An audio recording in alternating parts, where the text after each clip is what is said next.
여러분 안녕하십니까, 진성호입니다. 긴급 속보입니다. 결국 서해에서 피살된 공무원 고 이대준 씨의 유족들이 내일 문재인 전 대통령을 형사 고소하기로 밝혔습니다. 자, 방금 전 이 고 이대준 씨의 친형 이래진 씨가 보도 자료를 냈습니다. 내일 문재인 전 대통령을 고소합니다. 자, 지금 검찰은 이 서해 피살 공무원 사건 수사에 급빛을 올리고 있습니다. 오늘 이 노영민 전 청와대 비서실장이 소환돼서 조사를 받고 있습니다. 또 내일 박지원 전 국정원장을 출석시켜서 조사를 합니다. 자, 빠른 이 검찰의 수사에 지금 더불어민주당은 패닉 상태에 빠졌습니다.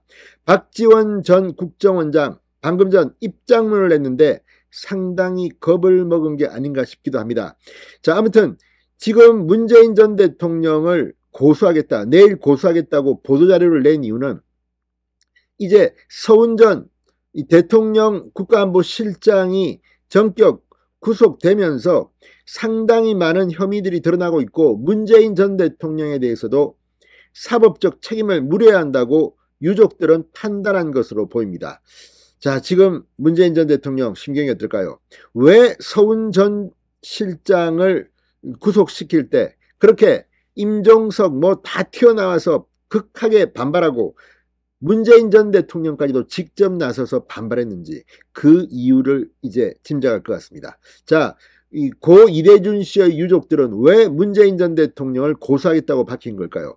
이제 문재인 전 대통령 사법 처리 가능성이 점점 높아지고 있습니다. 진성호의 융단 폭격 시작합니다. 문재인 정권을 융단 폭격합니다.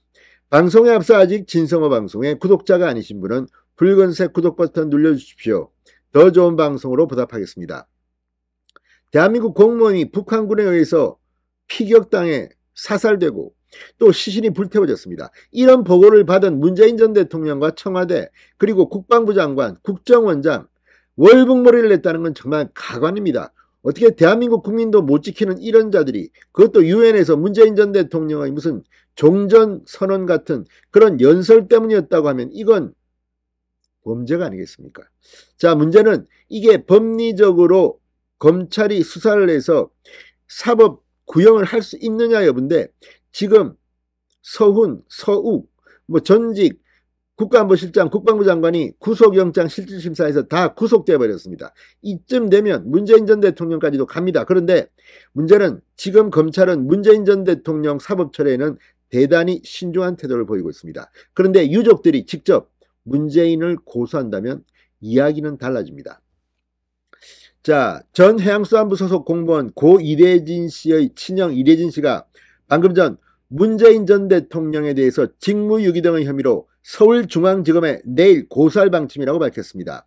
자, 이래진 씨 측이 배포한 보도자료에 따르면 이들은 이 문재인 전 대통령에 대해 고소하기로 한 혐의는 크게 세 가지입니다. 이대준 씨가 북한에 있다는 점을 인지하고도 즉각 북한에 구조 요청을 하지 않은 혐의, 직무유기, 월북 발표와 관련해 이대준 씨가 월북한 것으로 단정해 발표한 혐의, 허위 공문서 작성죄 등 국방부가 북한군은 비무장 상태의 고 이대준 씨를 총격으로 살해하고 시신을 불태우는 만행을 저질렀다는 당초 발표 내용을 시신 소각 추정으로 변경한 것과 관련한 직권남용 등의 혐의입니다.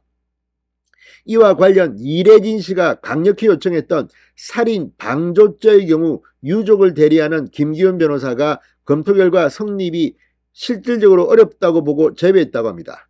각종 첩보 등 문건 삭제 및 또한 서훈 전 장관 등에 대한 기소 내용을 고려해 추후 고소 여부를 결정하기로 했다고 밝혔습니다. 이제 검찰이 문재인 전 대통령을 직접 수사할 수 있는 그런 근거가 생긴 것으로 보입니다. 자, 그리고 지금 검찰은 급빛을 올리고 있습니다. 서울중앙지검 공공수사 1부 이희동 부장검사는 오늘 오전부터 이 노영민 전 대통령 비서실장을 소환해 조사 중입니다. 피고발인 신분입니다. 이 노 전 실장은 지난 10월 해양수산부 공무원인 고 이대준 씨 유족으로부터 직권남용 등의 혐의로 고발됐습니다. 자, 당시 청와대의 두 축입니다. 안보실장은 구속됐습니다. 비서실장은 어떻게 될까요? 지금 노영민 전 실장은 이것 말고도 이 민주당 이정건 전 사무부총장의 이 정치자금법 위반 혐의 등과 관련해서 이 출국 금지된 상태입니다. 지금 이래저래 문재인 정권의 적폐가 만천하에 드러나기 일보 직전이 아닌가 싶기도 합니다. 자, 서해 공무원 피살 사건과 관련해 이번에 두 번째로 노영민 전 실장은 소환되는 겁니다. 그전에는 강제북송으로 한번 조사를 받았다고 합니다. 자, 이미 이 서훈 전 실장은 구속 기소됐고 김홍희 해경청장은 불구속 기소됐습니다. 이런 상황에서 이 노영민 전 실장까지 소환돼 조사를 받는다.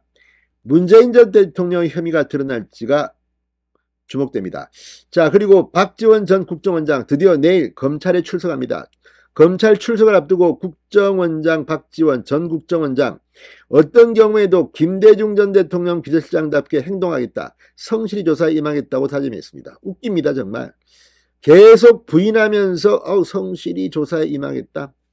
자, 박지원 전 원장 페이스북을 통해 내일 14일 검찰 출석에 많은 관심과 염려, 걱정에 감사하다. 어떤 경우에도 김대중 대통령 비서실장답게 행동한다. 검찰 조사에 사실대로 진술하겠다고 밝혔습니다. 사실인지 아닌지는 검찰이 판단할 테고 최종 판결은 법정에서 내려집니다.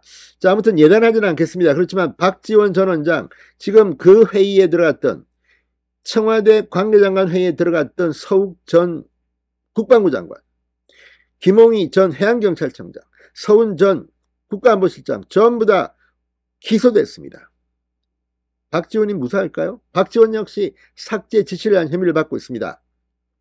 자, 박지원이 이렇게 이야기하는 것부터가 나 문제없어. 나 열심히 할 거야. 성실하게 할 거야. 이렇게 말하는 것 자체부터가 자기가 검찰에 들어가면 구속될지도 모른다는 초조감의 반론은 아닐까 싶습니다. 자, 아무튼 문재인 전 대통령을 내일 직접 보겠습니다. 앞으로 이 서해 공무원 피살 사건 상당히 커지고 있습니다. 진성호의 윤단 속별이었습니다. 여러분 감사합니다.